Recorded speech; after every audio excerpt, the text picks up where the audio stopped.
మత్తయి సువార్త 6వ అధ్యాయం 25వ వచనం. అందువలన నేను మీతో చెప్పినది ఏమనగా, ఏమి తిందుమో ఏమి త్రాగుదమో అని మీ ప్రాణమును గూర్చి అయినను, ఏమి ధరించుకుందుమో అని మీ దేహమును గూర్చి అయినను చింతింపకుడి.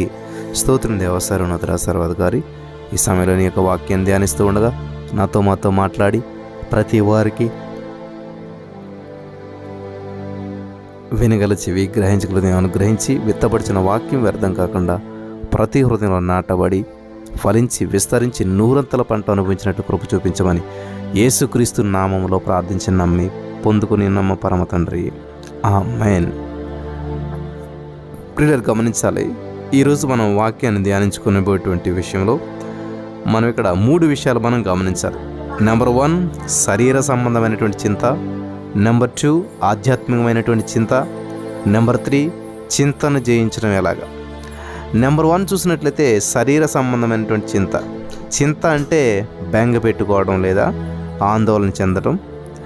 ఇక్కడ యేసుక్రీస్తు ప్రభువు వారు కొండ మీద చేసినటువంటి ప్రసంగంలో యేసు ప్రభువు వారు చెప్పాడు. మత్తయి సువార్త 6వ అధ్యాయం 25వ వచనం నుంచి 34వ వచనం వరకు మీరు చదువుకోండి సమయం ఉన్నప్పుడు. అక్కడ మనం చూసినట్లయితే 6 పర్యాయములు యేసుక్రీస్తు ప్రభువు వారు చింతన గురించి ప్రబోధించాడు. నెంబర్ 1, తిండిని గురించి చింతించవద్దు అన్నాడు. నెంబర్ 2, పానీయం గురించి చింతించవద్దు అన్నాడు. నెంబర్ 3, వస్త్రాల గురించి చింతించవద్దు అన్నాడు. నెంబర్ 4, మన ఎత్తుని గురించి చింతించవద్దు అన్నాడు. నెంబర్ 5, మరి రేపటిని గురించి చింతించవద్దు అన్నాడు. నెక్స్ట్, పక్షులు చింతించవన్నమాట. సో ఇక్కడ మనం గమనించినట్లయితే చింత వల్ల సమకూరేది ఏమీ లేదు. చింతించడం వల్ల ఏమన్నా లాభమా అంటే నష్టం తప్ప లాభం లేదు.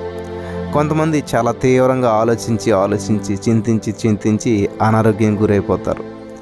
సంతోషంగా ఉన్నటువంటి వారి యొక్క ముఖాన్ని మనం చూచినంతగా ఆశగా మరి చింతించే వారి యొక్క ముఖాన్ని మనం చూడలేం. అంతే కదా, బాధలో ఉన్న వాళ్ళతో ఎవరు మాట్లాడటానికి ఇష్టపడరు, చూడటానికి ఇష్టపడరు. చింతించే వారి పరిస్థితి అట్లా ఉంటుందని చెప్తున్నాడు అనమాట.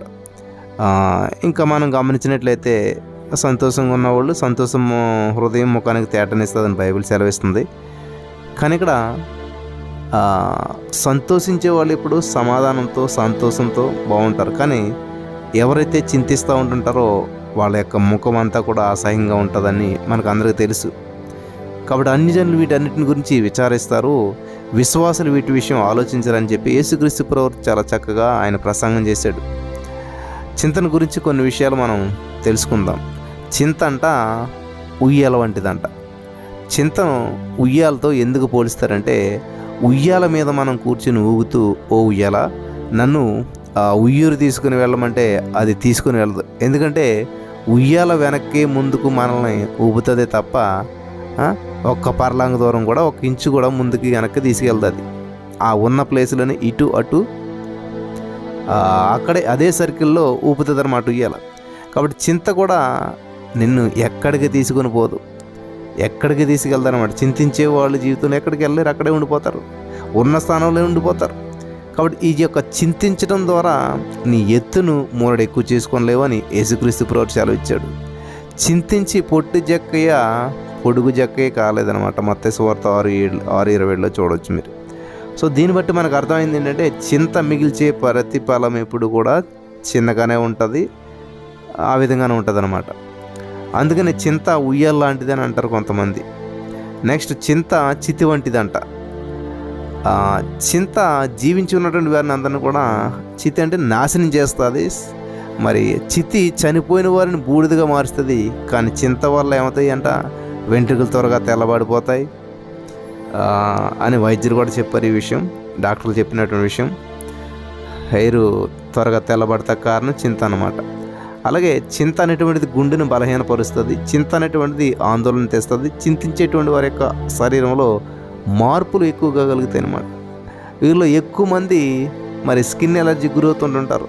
చింత అనేటువంటిది మొదట నీ మనసును ఆవరిస్తుంది, కానీ అది క్రమేణా శరీరం అంతా కూడా ప్రాకిపోతుంది. ఈ విధంగా చింత ఉయ్యాల లాంటిది, చింత ఏమో చితి లాంటిది. నెంబర్ 3, చింత ముండ్ల కంచె వంటిది అంటండి. ఒక మంచి నేలలో మనం విత్తనం వేసామనుకోండి, నేల సారవంతమైతే, నేల ఏమో సారవంతమైందే, అక్కడ ముళ్ళుంటే ఆ ముళ్ళు త్వరగా మొలిచినటువంటి విత్తనాన్ని అణిచివేస్తాయి. ఇక్కడ ముళ్ళు ఆ మొక్కను ఎదగనివన్నమాట. అలాగే చింతించేటువంటి వారు ఎవరైతే ఉన్నారో చింత మరి ఎవరైతే ఆ చింతతో బాధపడేటువంటి వారు ఉన్నారో ఆ చింత కూడా మనల్ని ఎదగనివ్వదనమాట. మన జీవితంలో చింత ఉంటే మనం అంతకంతకు అణగద్రొక్కబడిపోతాం, అభివృద్ధి చెందాం. జీవన సంబంధమైనటువంటి విచారాల చేత అణచివేయబడి పరిపక్వంగా ఫలించవని యేసుక్రీస్తు ప్రభువు లూకాసు వార్త 8:14 చెప్తూ ఉన్నాడు. 4వదిగా చింత పులుపు వంటిది అంటండి. పులుపు పాత్రలను తినివేస్తుంది. పులుపు ఏం చేస్తుంది అంటండి? పాత్రలను తినివేస్తుంది. పుల్లటిది ఏదన్నా పాత్రలో వేసి పెడితే తినేస్తుంది అనమాట. అందుకే మహిళలు చింతపండును మంచి పాత్రలో నానవేస్తారు. ఎందుకంటే దానికి తినేసేటువంటి స్వభావం ఉంది కాబట్టి. ఇది కొంచెమే అయినా కానీ ముద్దంతటిని కూడా పులిసేలా చేస్తుంది. ఇది కొంచెమైనా కానీ పాత్రను అంతటిని కూడా తినేస్తూ ఉంటుంటుంది. కొందరు కడుపులకు పులుపు వస్తువులు పడవు. అలసలతో బాధపడేటువంటి వారికి పులుపు పదార్థాలు సహించవు, వారికి అనారోగ్యం తెస్తుందన్నమాట. ఒక వ్యక్తి ఇలా అన్నాడు, ముళ్ళు కాలికి గుచ్చుకుందని చెప్పి చింతించక కంటిలో గుచ్చుకోలేదని చెప్పి దేవునికి కృతజ్ఞతలు చెప్పాను అన్నాడు అనమాట. చూసారా? కాబట్టి ఇక్కడ చింత ఉయ్యాల లాంటిది, చింత చితి వంటిది, చింత ముళ్ళ కంచి వంటిది, చింత పులుపు వంటిది, చింత పాపం అంటండి. ఎందుకు చింత పాపం అంటే ఆయన మిమ్మల్ని గురించి చింతించుచున్నాడు కనుక మీ చింత యావత్తు ఆయన మీద వేయడి. మరి మన గొప్ప దేవుడైనటువంటి యేసుక్రీస్తు ప్రభువారు మీ చింత అంతా నా మీద వేసేయమని చెప్తే ఆయన మాట మీద మనం విశ్వాసం ఉంచకుండా చింతించటం పాపం. దేవుడు చెప్పిన మాట వినకపోవటం పాపమే కదా మరి. కాబట్టి దేవుడు ఇంత గొప్ప హామీ ఇస్తే దానిని విశ్వాసులు పట్టించుకోకుండా మరి నిన్న చింత, నేటి చింత, రేపటి చింత ఇలాగా రోజు రోజుకి పెంచుకుంటూ మోసుకుంటూ పోతూ ఉన్నారు చాలామంది. కాబట్టి నేడు నీలో ఉన్నటువంటి చింతను విడిచిపెట్టాలి. నేడులో జీవిస్తారు కానీ రేపటి చింతను ముందుకు తెచ్చుకుంటారు. 1 పేతురు 5:7 మీరు చదవచ్చు. కొత్త సంవత్సరంలో మొదట వచ్చేటువంటి మాసాన్ని మనం జనవరి అంటాం. చలోక్తిగా ఎవరు అన్నారు, పాత సంవత్సరంలో చేసిన అప్పులన్నీ అలాగే ఉండిపోతాయి కనుక జనవరి వారికి వర్రీగానే ఉండిపోతుందని చెప్పి అన్నాడంట ఒక ఆయన. ఏమన్నాడండి? ఇప్పుడు ఎందుకంటే అప్పులు ఉంటాయి కదా. జనవరి అంటే ఏంటి? వర్రీ అంటే ఇంగ్లీష్లో వర్రీ. ఇదే వర్రీ అంటే మనం బాధపడుతుండటం, గందరగోళంగా ఉండటం అనమాట. జనవరి అంటే ఏమైంది? మళ్ళీ వర్రీలోనే ఉంటారు అనేటువంటి ఉద్దేశంతో ఆయన ఆ మాట చెప్పాడనమాట. హల్లెలూయా, దేవునికి స్తోత్రం కలుగును గాక. కాబట్టి అది వర్రీగానే ఉండిపోతుందంట. కాబట్టి చింతించట పాపం అనమాట. దైవ దృష్టిలో అది నేరం కూడా. రేపటిని గురించి మరి సిద్ధపడటం తప్పు కాదు, చింతించడం తప్పు అనమాట. వింటున్నారా? చాలా జాగ్రత్తగాను. మీరు ఎప్పుడైనా సరే చింతించేటువంటి పక్షిని చూసారా? ఏదైనా పక్షి చింతించడం చూసారా? పక్షులు కిలకిలా రావాలి చేస్తుంటుంటాయి, ఆనందంగా ఆహ్లాదంగా జీవిస్తాయి. ఒక పక్షి విచారంగా ఉన్నట్లు మనం ఎప్పుడైనా ఎక్కడైనా చూసామా? లేదు. ఎందుకంటే ఆ విత్తవు కోయవు, పరలోకపు తండ్రి వాటిని పోషిస్తున్నాడు. అల్పజీవులైనటువంటి పక్షుల గురించి దేవుడు అంత శ్రద్ధ వహిస్తే మరి మన విషయం ఎంత శ్రద్ధ వహిస్తాడో కదా, ఆలోచించాలి కదా. పక్షులు ఎప్పుడైనా చింతించి చచ్చిపోయినాయా? ఎక్కడ లేదు.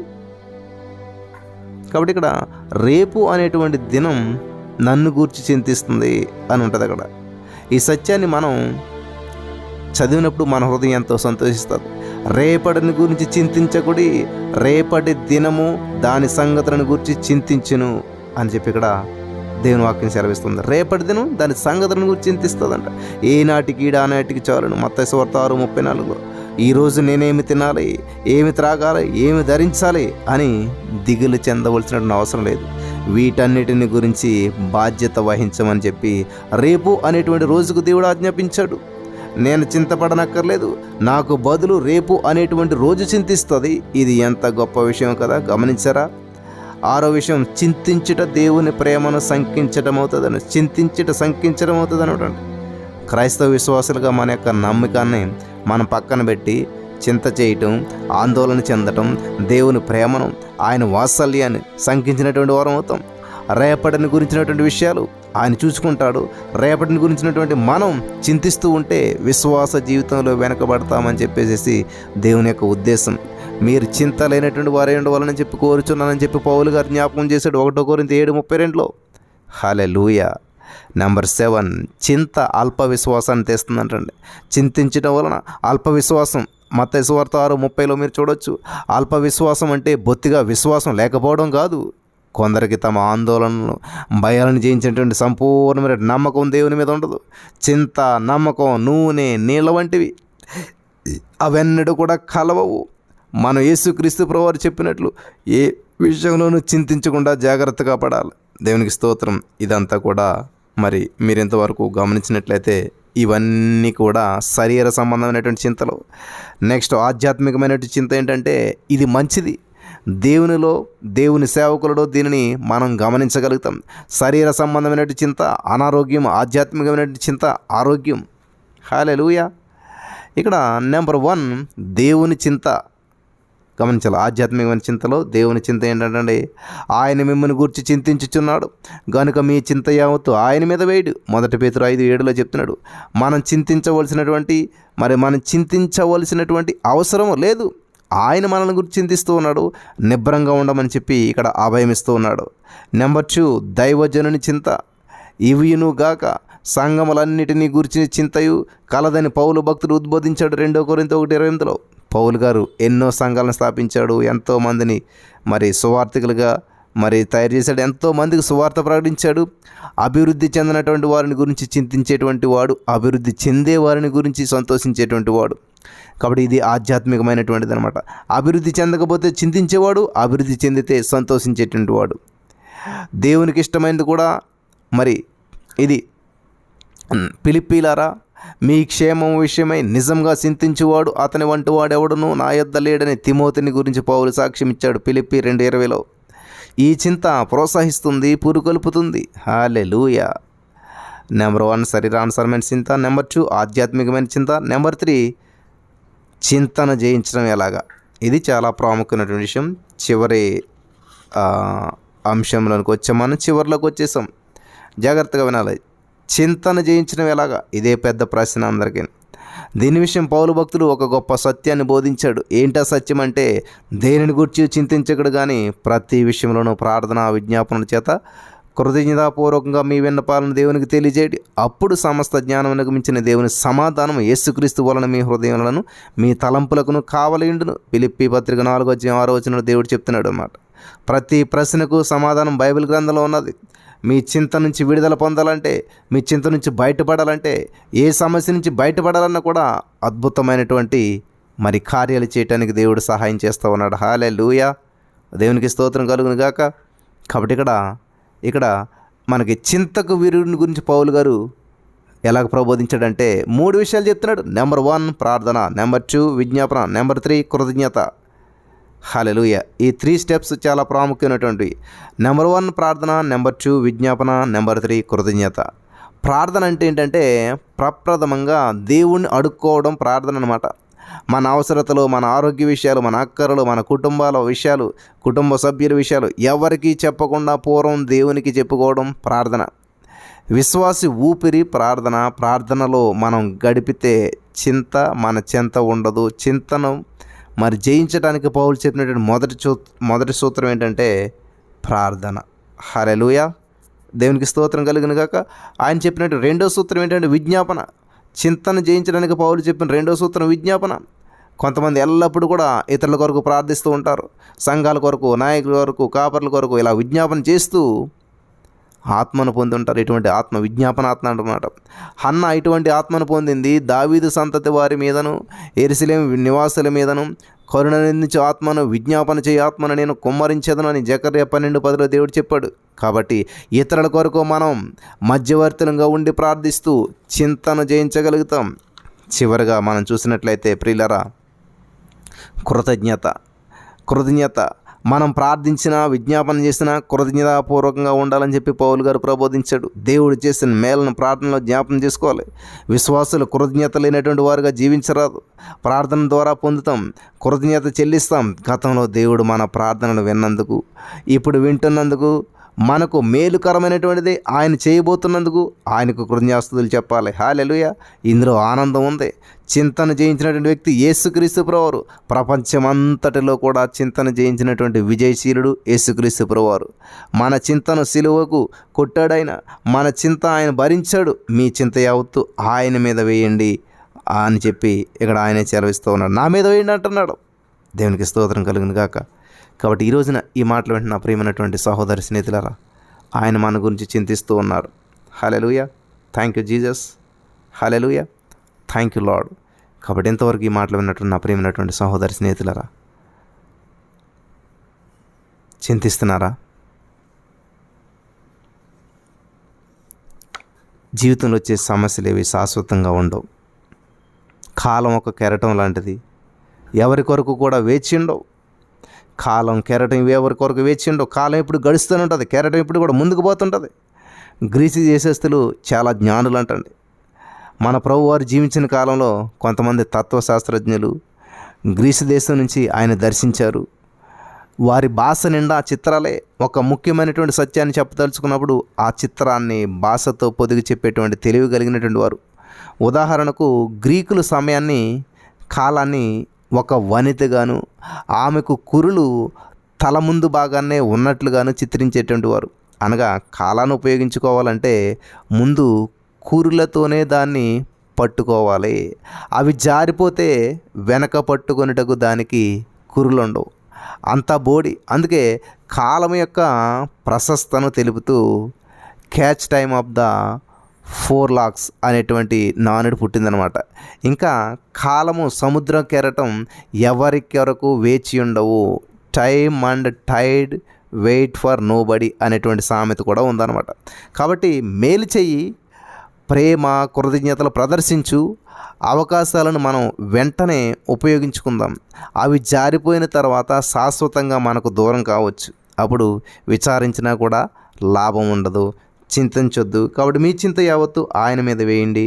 అప్పుడు మీరు సంతోషంగా ఫ్రీగా ఉండగలుగుతారు. అటువంటి భాగ్యం పరిశుద్ధాత్మ దేవుడు మీకు అందరికీ అనుగ్రహించును గాక. ఆమేన్.